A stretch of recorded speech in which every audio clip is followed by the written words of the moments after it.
Bonjour les amis, nouvelle vidéo aujourd'hui pour retrouver Pierre Jovanovic qui était l'invité de la matinale de GPTV par Nicolas Stucker et qui va nous faire des nouvelles révélations sur l'affaire Epstein. Et oui, jour après jour, on commence de plus en plus bien sûr à déclassifier et surtout à traduire. Et on pensait avoir tout lu et tout savoir avec les 3 millions de documents qui ont été révélés au grand public. Pas du tout. Et oui, chaque jour, on en apprend un petit peu plus du système Jeffrey Epstein, en tout cas du système qu'il a mis en place ou que des gens ont mis en place pour lui. Chaque jour, on en apprend un petit peu plus aussi sur l'horreur, bien sûr, sur tout ce qui s'est passé, sur la personnalité de Jeffrey Epstein. Et puis, il y a aussi une personne qui est extrêmement importante, qu'on cite beaucoup moins, c'est bien sûr Maxwell. C'était son acolyte qui est peut-être sa responsable et celle peut-être qui faisait la liaison directe avec le Mossad et Israël. On va en parler avec Pierre Jovanovic. Écoutez bien ce qu'il va vous révéler, c'est totalement fou, mais comme d'habitude, vous le savez, j'ai besoin de votre soutien.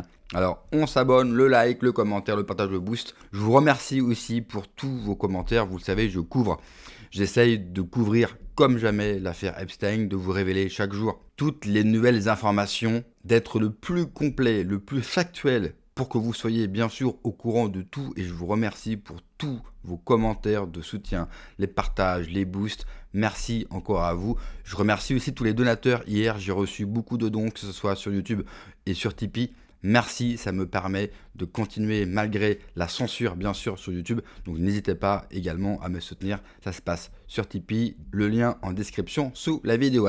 Allez, on écoute Pierre Jovanovic et on en parle juste après. Tremblement de terre qui ont renversé la totalité de tout ce que le Mossad a installé dans les médias. Et moi je rappelle, j'ai 40 ans de journalisme, je ne le répéterai jamais assez, c'est Robert Maxwell qui a commencé à prendre le contrôle de tous les médias européens. Robert Maxwell, c'est le père de Ghislaine. Et alors, grande révélation, là aussi c'est fabuleux. Parce que j'en ai lu des livres sur le sujet, j'avais même fait une émission sur TVL, extraordinaire. C'est-à-dire que Robert Maxwell a été retrouvé mouru, noyé, soi-disant, il est sorti de sa cabine de luxe où il avait des toilettes en or, des labos en or. Il est sorti sur le yacht et il a pissé par-dessus la rambarde. Et c'est comme ça qu'il est tombé à l'eau. Ouais, voilà, c'est ça. Et en fait, on apprend dans les mails d'Epstein que Robert Maxwell, son système était en train de péricliter parce qu'il avait lancé un journal quotidien qui s'appelait The European, qui était un bid total. Je m'en souviens très bien, j'en discutais avec exact. Voilà. Exact. Personne n'achetait l'European, tout le monde s'en foutait, ça n'intéressait personne. S'ils vendaient 1000 exemplaires dans toute l'Europe, c'était le maximum. Voilà. Et donc, il avait un trou de 400 millions de livres sterling, ce qui fait grosso merdo aujourd'hui 800 millions. Allez, on va dire 1 milliard. Allez. Soyons larges, soyons fudge. Soyons epsteiniens. Voilà, 1 milliard. Et donc, en désespoir de cause, Robert Maxwell a fait chanter ses chefs du Mossad. Le mec a pété un plomb. Il a fait chanter le patron du Mossad. Il leur a dit, j'ai besoin, vite, filez-moi 400 millions de livres.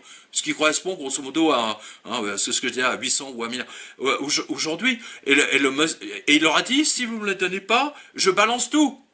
Le mec a pété un plomb. On fait pas ça à un service quel que soit que ce soit du MI6 ou de la CIA ou de la DGSE et ainsi de suite. Voilà. Eh bien, le Mossad a dit, puisque tu nous menaces de tout balancer, t'es mouru. Et ils l'ont exécuté. Mais le plus drôle, Nicolas, c'est qu'ils lui ont fait un enterrement national. Non seulement ils l'ont tué, mais en plus, ils lui ont fait un enterrement national retransmis à la télé. Le plus grand serviteur d'Israël et tout pointé. Il y avait le banc et l'arrière-banc du Mossad, du Shin Bet, de Tzahal, de tous les premiers ministres et ministres de la Défense. Le plus grand espion, c'est eux qui l'ont tué. Non mais c'est dingue. Non mais franchement, c'est l'apocalypse pour les feuges. C'est l'apocalypse pour le Mossad. C'est la révélation. Voilà. Mais c'est les Russes. C'est les Russes. Oui. Kalik. C'est les Russes. C'est les Russes. C'est le KGB. C'est le KGB. C'est le compromat. Le compromat. Oui, le bon compromat. Hein, tout ça parce que ce seraient des filles de l'Est en particulier qui auraient été... Enfin, c'est surtout des Ukrainiennes. Hein. Oui, alors oui. Mais attends, à propos de putes russes, puisqu'on parle de ça, attends, le plus drôle, alors ça c'est génial. Bill Gates qui a attrapé une chaude pisse, une gonorrhée. Alors c'est violent, hein. Je dis franchement, j'ai regardé ce que c'était sur les trucs médicaux là, ça a l'air d'être particulièrement douloureux. Et donc il a attrapé ça avec des putes russes que Epstein lui a donné. Et Bill Gates va se plaint littéralement à Epstein et lui demande des médocs, de la pénicilline qu'il va pouvoir donner en cachette dans une boisson à sa femme, Melinda. C'est ça. Non mais attends, mais tu te dis, mais... Et c'est ce putain de mec qui nous a tous vaccinés. Enfin, pas moi en tout cas. Il a vacciné le monde entier, ce salopard. Est-ce que vous réalisez le scandale? Mais c'est énorme. Et Macron est complice. Oui, totalement. J'ai écouté une interview de Melinda, l'ex-femme de Bill Gates. De Bill Gates, oui, qu'elle a donné hier. C'est tout juste si elle s'est pas mise à pleurer devant la caméra. Tellement l'opération lui semble, enfin tout ce qui s'est passé évoque quelque chose de fondamentalement douloureux dans son passé. Je sais pas si ce qu'on peut comprendre. Hein. Non mais en savoir plus, en plus que le mari donnait des antibiotiques. Non mais ce qui est génial, c'est que Bill Gates, pourtant, il en a du personnel, il en a des assistants personnels. Hein. Ces gens-là, ils ont 15, 20, 30 assistants pour tout et n'importe quoi. Eh bien, il n'a pas osé leur demander d'aller acheter des médocs pour soigner la gonorrhée. Et il va demander à Epstein pour qu'il lui envoie, pour qu'il lui fasse porter les médocs afin qu'il puisse les mettre dans le thé de Melinda. C'est ça. Waouh!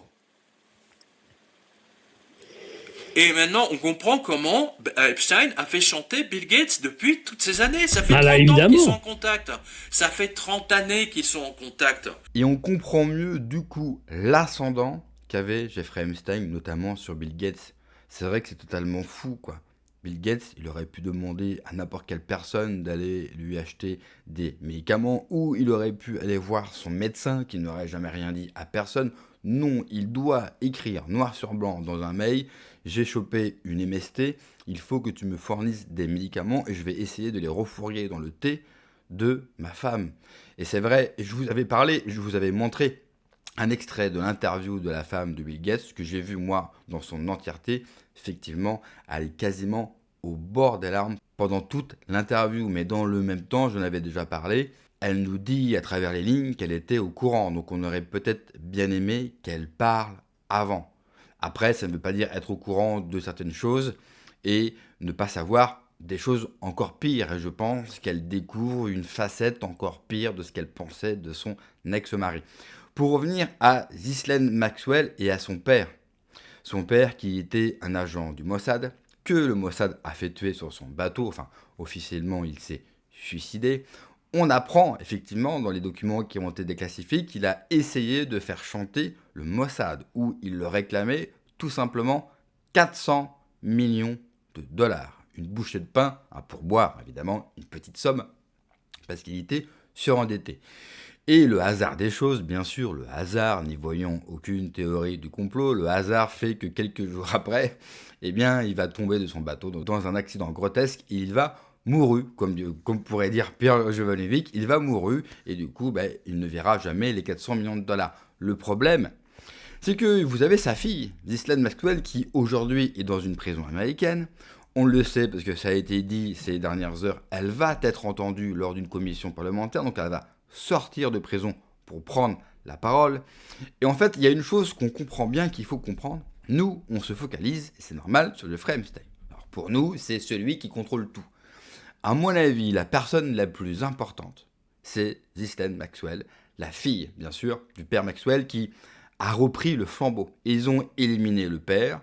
La fille, apparemment, n'a pas été si émue que ça que son père soit tuée par le Mossad et elle a continué, bien sûr, le trafic et le réseau mis en place par le Mossad conjointement avec la CIA. Je ne peux pas croire un instant, que la CIA n'a jamais été au courant, bien sûr, de ce réseau et de la compromission, bien sûr, de toutes les élites occidentales et une grande partie américaine, même si dans les documents qui ont été déclassifiés, les Américains ont été un petit peu taquins parce qu'ils ont principalement révélé des prénoms étrangers et principalement français pour les prénoms américains qui ont été révélés comme Bill Gates.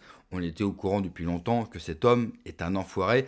Effectivement, cet homme s'est occupé, enfin en tout cas a fait la promotion, plus qu'une promotion, de la vaccination, bien sûr, pendant la période Covid. C'est aussi la même personne qui voulait vous faire manger des insectes. C'est la même personne qui a ouvert une usine de caca. C'est pas une blague, c'est pas une théorie. Donc il voulait transformer le caca en aliment. Et oui, c'est ce type de personnes-là, vous savez, ces grands humanistes, vous savez, ces grands philanthropes, ces gens qui donnent beaucoup d'argent à des fondations, officiellement parce qu'ils sont extrêmement généreux, officieusement c'est pour payer moins d'impôts. Il faut bien comprendre qu'aux États-Unis, quand vous donnez beaucoup à des fondations, vous ne payez pas d'impôts. Et malgré que ces gens-là ne payent quasiment pas d'impôts parce qu'ils ont tous les comptables du monde pour éviter toutes les sociétés au sport, eh bien pour eux, même s'ils ne payent que 1% d'impôts, c'est toujours 1% de trop. Ce sont des gens qui vivent hors de la société, mais qui veulent en permanence réguler la société. Pourquoi ? Et là, je suis d'accord avec Pierre Jovanovic, parce qu'ils ont une vision apocalyptique du monde. Ils veulent l'apocalypse. Pour quelle raison ? On ne le sait pas encore, on le devine, bien sûr, mais c'est exactement leur dessein. C'est pour ça que nous devons absolument retourner dans la lumière du Christ pour lutter contre l'apocalypse et faire en sorte, bien sûr, qu'elle n'arrive jamais. Merci d'avoir regardé la vidéo, les amis. N'oubliez pas de vous abonner, le pouce, le commentaire, le partage, le boost. J'ai besoin de votre soutien. Prenez soin de vous, que Dieu vous protège. Allez, ciao.